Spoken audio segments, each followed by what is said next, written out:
Adoor Gopalakrishnan's Mathilukal, The Walls, is a free adaptation of the novelette of the same name by the celebrated Malayalam writer Vaikom Muhammad Basheer. Autobiographical in character, it is set against the backdrop of India's freedom struggle in the 1940s, while Basheer was serving a term of imprisonment in the Trivandrum Central Jail. The premise of Mathilukal is disarmingly simple. In fact, we get to that only after 3/4 of the movie gets over. I believe a brief context setting into the life of Vaikom Muhammad Basheer helps us understand this premise better. While at school, Basheer fell under the spell of Gandhi, whom he saw, maybe even touched, at the Vaikom Satyagraha. Leaving school in the 5th form, he resolved to join the fight for an independent India.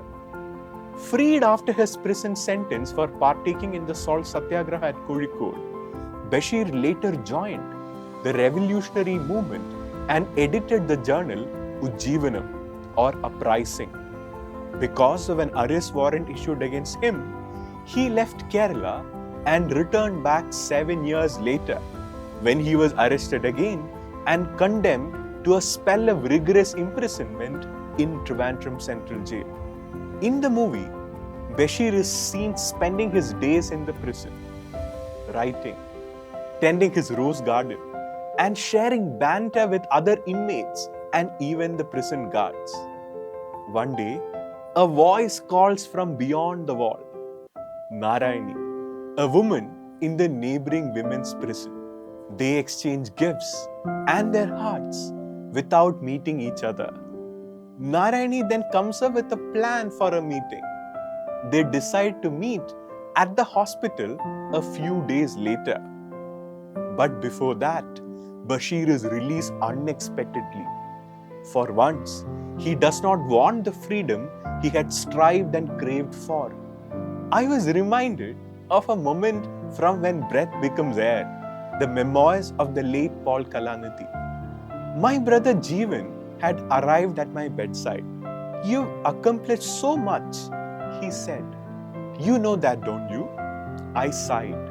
He meant well, but the words rang hollow. My life had been building potential that would now go unrealized. I had planned to do so much, and I had come so close. I was physically debilitated. My imagined future and my personal identity collapsed, and I faced the same existential quandaries my patients faced. The lung cancer diagnosis was confirmed. My carefully planned and hard-won future no longer existed. Death, so familiar to me in my work, was now paying a personal visit. Here we were, finally, face to face, and yet nothing about it seemed recognizable.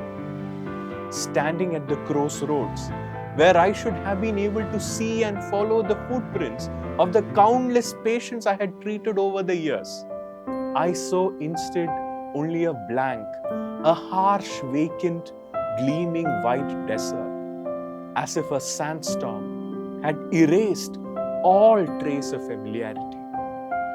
In director Adoor Gopalakrishnan's own words, Mathilukal is a film about freedom. It asks the fundamental question of what freedom really means. Though maybe least apparent, at a metaphysical sense, the film is also about life and death, the regimentation of life and the liberation of death, about how you reconcile yourself even to an inhospitable habitat like the prison, life, then are suddenly let out to freedom or death of uncertainty. In Mathilukal, we, like Basheer, never sees Narayani. She exists as a voice, as a presence, her absence thus making her even more real. Paradoxically, the bondages of the same prison walls that separated Basheer and Narayani was the same that once made their bond, their relationship possible. Mathilukal ends with Basheer standing outside the prison, with a rose in his hand, his gift for Narayani. For Lucy and Paul Kalanithi, that was their daughter, Katie. There is perhaps only one thing to say to this infant, whose all future, overlapping briefly with me, whose life, barring the improbable, is all but past. That message is simple. When you come to one of the many moments in life where you must give an account of yourself, provide a ledger of what you have been and done and meant to the world, do not, I pray, discount that you filled a dying man's days with a sated joy, a joy unknown to me in all my prior years, a joy that does not hunger for more and more, but rests satisfied. In this time, right now, that is an enormous thing. There is this moment where both Lucy and him, flush in the face of mortality, decide whether they should have a child. He wrote, "If human relationality formed the bedrock of meaning, it seemed to us that rearing children added another dimension to that meaning. It had been something we'd always wanted, and we were both impelled by the instinct to do it still, to add another chair to our family's table. Will having a newborn distract from the time we have together?" she asked. "Don't you think saying goodbye to your child will make your death more painful? Wouldn't it be great if it did?" I said.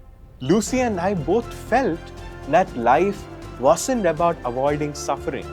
After so many years of living with death, I had come to understand that the easiest death wasn't necessarily the best. We talked it over. Our families gave their blessing. We decided to have a child. We would carry on living instead of dying. Montaigne wrote, "If I were a writer of books, I would compile a register with a comment of the various deaths of men. He who should teach men to die would at the same time teach them to live."